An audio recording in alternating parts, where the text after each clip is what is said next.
सोऽहं ब्रह्म ॐ श्री दत्तात्रेयाय स्वाहा ॐ सोऽहं ब्रह्म ॐ श्री दत्तात्रेयाय स्वाहा ॐ सोऽहं ब्रह्म दत्तात्रेयाय स्वाहा ॐ सोऽहं ब्रह्म दत्तात्रेयाय स्वाहा ॐ सोऽहं ब्रह्म दत्तात्रेयाय स्वाहा ॐ सोऽहं ब्रह्म प्रजापतये स्वाहा इदं प्रजापतये नमः ॐ सोऽहं ब्रह्म स्वाहा इदं सोमाय नमः ॐ सोऽहं ब्रह्म स्वाहा इदं गणपतये नमः ॐ सोऽहं ब्रह्म स्वाहा ॐ सोऽहं ब्रह्म स्वाहाय स्वाहा ॐ सोऽहं ब्रह्म स्वाहाय स्वाहा ॐ सोऽहं ब्रह्म स्वाहाय स्वाहा ॐ सोऽहं ब्रह्म स्वाहा ॐ सोऽहं ब्रह्म स्वाहा ॐ सोऽहं ब्रह्म स्वाहा ॐ सोऽहं ब्रह्म स्वाहा ॐ सोऽहं ब्रह्म ॐ सोऽहं ब्रह्म ॐ सोऽहं ब्रह्म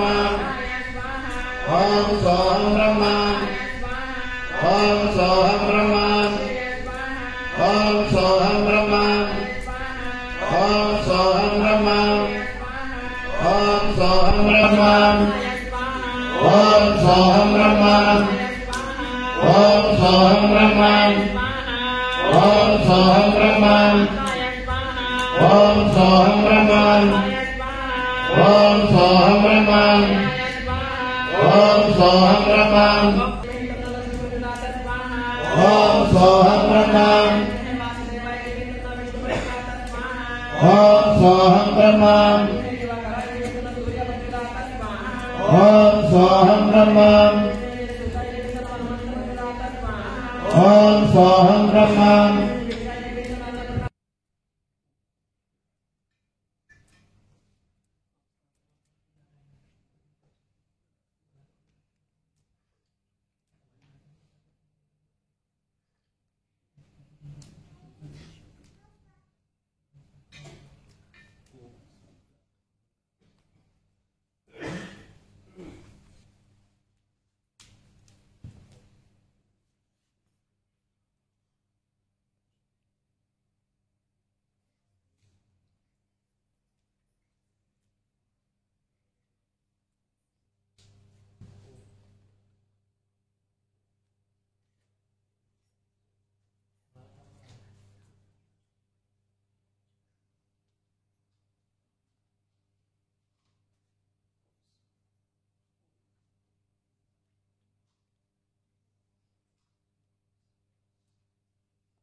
जी महाराज की जय।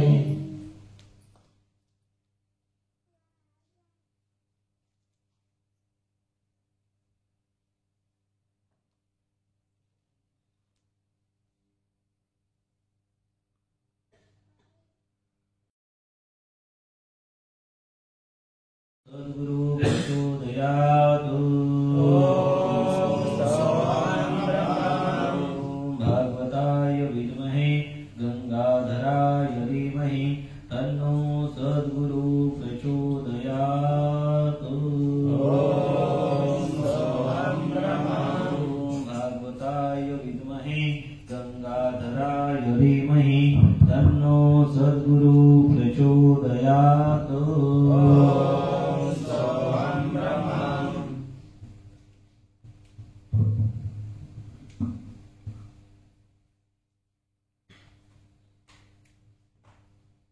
भगवान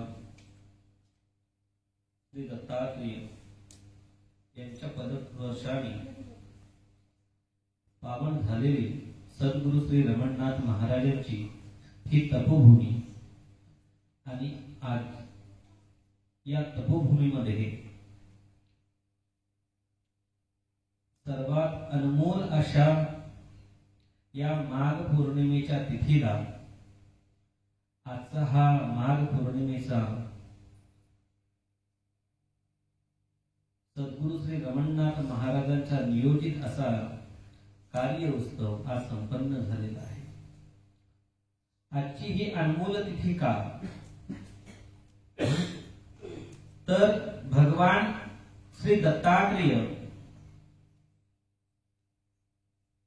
यांचा तृतीय अवतार भगवान श्री नरसिंह स्वामी सरस्वती, या भगवान श्री नरसिंह स्वामी सरस्वतींनी गाणगापूर या क्षेत्रामध्ये आजच्या दिवशी समस्त भक्तांसमवेत भंडारा हा आयोजित केला आणि भंडारा आजच्या या आयोजित कार्याच्या दुसऱ्या दिवशी म्हणजेच गुरुप्रतिपदेला स्वयं नरसिंह स्वामी सरस्वती यांनी या भूतलावर आपला हा अवतारित कार्य याची संपन्नता त्यांनी केलेली आहे। तर नरसिंह स्वामी सरस्वती हे कोण आहे? तर नरसिंह स्वामी सरस्वती हा भगवान दत्तात्रेयांचा तृतीय अवतार आहे। की नरसिंह स्वामी सरस्वतींनी कारंजा छत्री ब्राह्मण दाम्पत्याच्या पोटी जन्म घेतला आणि मग वयाच्या 12व्या वर्षी संन्यास आश्रमामध्ये पदार्पण करून स्वयं नरसोबाच्या वाडीला आले। नरसोबाच्या वाडीला त्यांनी 12 वर्ष तप केलं। 12 वर्ष तप करून स्वयं औदुंबर क्षेत्रामध्ये त्यांनी 6 वर्ष तपश्चर्या केली, अर्धतप केलेलं आहे। या 12 वर्षाच्या तपश्चर्याच्या नरसोबाच्या वाडीच्या कार्यक्षेत्रामध्ये भिल्लवाडी क्षेत्रामध्ये अनेक असे आपल्या भक्तांना अनुभूती आपल्या शक्ती सामर्थ्याने दाखवून स्वयं गुरुधर्म का आहे आणि सद्गुरु कृपा का आहे याची समस्त भक्तांना प्रत्यंचा देऊन या भूतलावर गुरु अवतार हा का झालेला आहे आणि गुरु स्वयं भक्ताला भेटायला जातात। भक्त गुरुला भेटायला येत नाही तर स्वयं गुरु भक्ताला भेटायला जातात याची प्रत्यंचा स्वयं नरसिंह स्वामी सरस्वतींच्या अवतारामध्ये भगवान दत्तात्रेयांनी नरसोबाच्या वाडीला दाखवलेली आहे। आणि मग नरसोबाच्या वाडीमधून औदुंबर क्षेत्र आणि औदुंबर क्षेत्रामधून स्वयं भगवान नरसिंह स्वामी सरस्वती हे गुप्त झाले आणि भीमा अमरजा क्षेत्रामध्ये असणाऱ्या गाणगापूर या क्षेत्रामध्ये अखंड रूपाने आपल्या शक्ती सामर्थ्य कार्य भक्तगणांना दाखवून तिथे गुरुसेवा याची कार्य प्रणाली त्याने तिथे समस्त भक्तजनांना एक प्रत्ययाला आणली। नरसिंह स्वामी सरस्वतींनी अखंड रूपाने आपल्या लीला दाखवून समस्त भक्तगणांना या गुरुपथ मार्गाचा अनुग्रह हा दिला आणि आजच्या या माघ पौर्णिमेच्या दिवशी भगवान नरसिंह स्वामी सरस्वतींनी समस्त भक्तगणांना गाणगापूरच्या मठामध्ये बोलवून सगळ्यांना स्वतःच्या हाताने हे अन्नदान केलं आणि सगळ्या समवेत हा भंडारा कार्य उत्सव केला आणि गुरुप्रतिपदेच्या दिवशी स्वयं भगवान नरसिंह स्वामी सरस्वतींनी निर्गुण स्वरूपाच्या पादुका या गंगाधर सरस्वती याला अर्पण केल्या आणि सांगितलं की या निर्गुण पादुकांमध्येच मी स्वयं आहे आणि माझा या भूतलावर असणारा अवतार मी इथे समाप्त करत आहे। आणि कर्दळीच्या पानावर बसून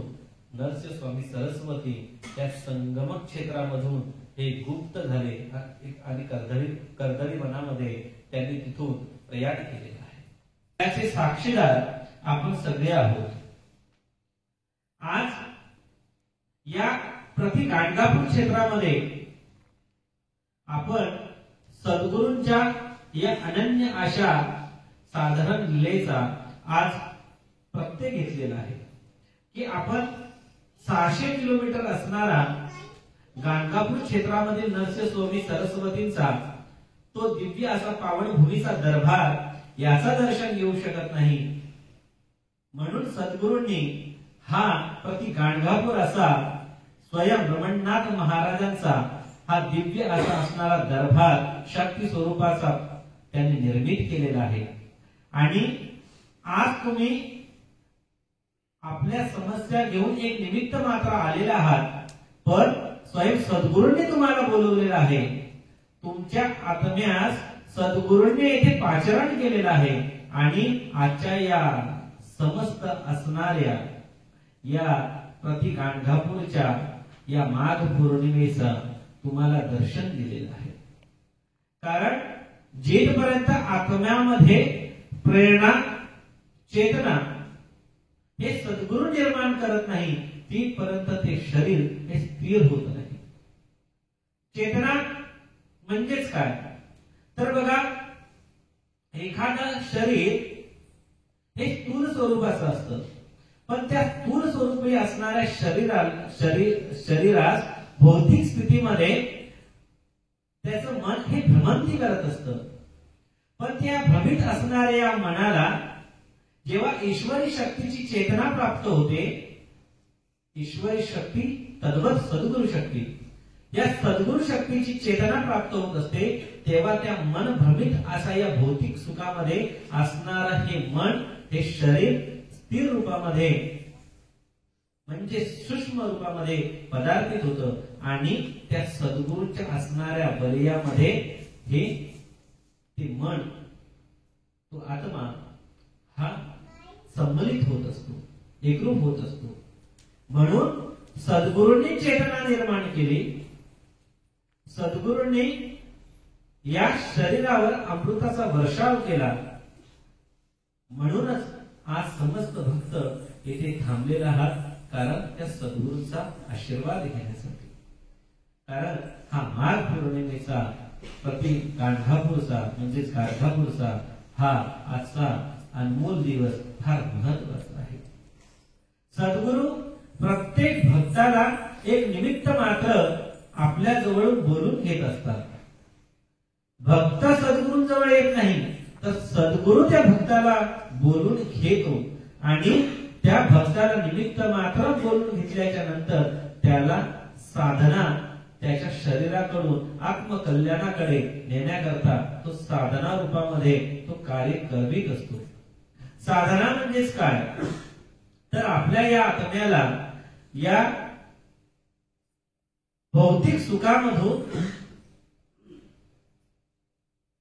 आपल्या या आत्म्याला भौतिक सुखामधून सूक्ष्म रूपामध्ये पदार्पण करण्याकरता जे कर्म करावे लागतात त्याला साधना बोलतात.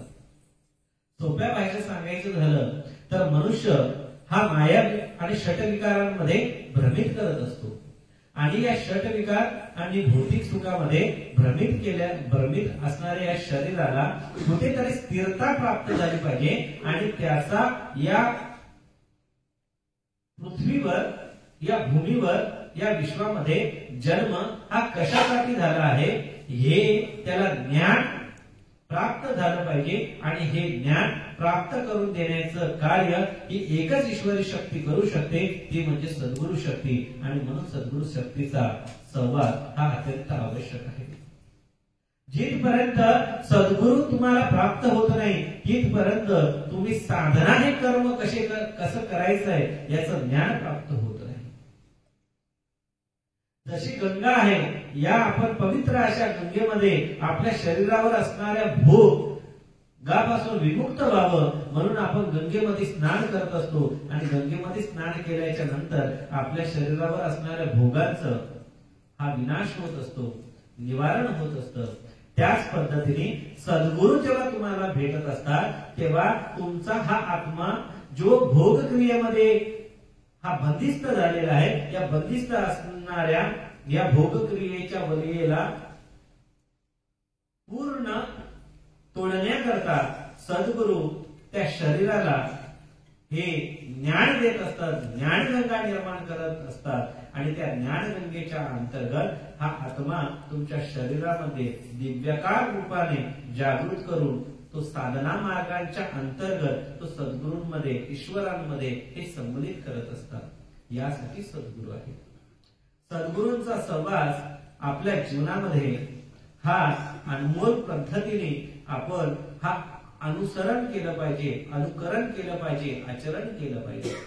कारण सद्गुरू जरी दिसायला सामान्य असले पण त्यांच्या या तपोचर्येमध्ये तपशक्तीमध्ये जे सामर्थ्य आहे ते सामर्थ्य या पूर्ण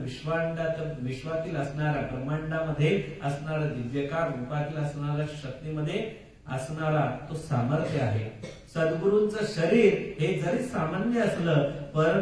परंतु त्यांच्या या शरीरातील असणाऱ्या या दिव्यकार असणाऱ्या आत्म्यामध्ये पूर्ण ब्रह्मांडाची शक्ती निहित असते। म्हणून सद्गुरूंचा सहवास प्राप्त झाल्याच्या नंतर आपल्या या शरीराकडून साधना म्हणजे सत्कर्म कसे होतील आणि या सत्कर्मामधून आपण आपल्या जीवनाचा उद्धार कसा करू हा आपण विचार केला पाहिजे। आपण भौतिक प्रापंचिक जीवनामध्ये जीवन जगत असतो आणि प्रापंचिक भौतिक जीवनामध्ये जीवन जगत असताना आपण जसा संसाराला प्रथम स्थान देतो तसं आपण साधनेला सुद्धा प्रथम स्थान दिलं पाहिजे। भौतिक सुखामध्ये जेव्हा आपण जीवन जगत असताना आपल्याकडून साधना ही किती होते याचा विचार केला पाहिजे। आपला जीवन फक्त सांसारिक आणि प्रापंचिक जीवनासाठीच झालेला आहे असं नाहीये, तर आपला मनुष्य या भूतलावर मनुष्य हा जन्म हा साधना करून ईश्वरामध्ये विलीन होण्याकरता सुद्धा झालेला आहे। पण भौतिक असणाऱ्या या सुखामध्ये मनुष्याला त्याचं ज्ञानवत होत नाही आणि ते ज्ञान देण्याचं कार्य हा सद्गुरूचा प्रकाश असणारा असा स्रोत सानिध्य हा करत असतो। आणि अशा या सद्गुरु सानिध्यामध्ये आजच्या या पालखी आणि हवन या कर्मामध्ये समस्त भक्तांनी त्याचा लाभ घेतलेला आहे। असंच आपल्या जीवनामध्ये सद्गुरूंच्या या सहवासाचा लाभ सदैव आपल्या जीवनामध्ये घडावा ही सद्गुरू रमणनाथ महाराजांनी प्रार्थना करतो। अवधूत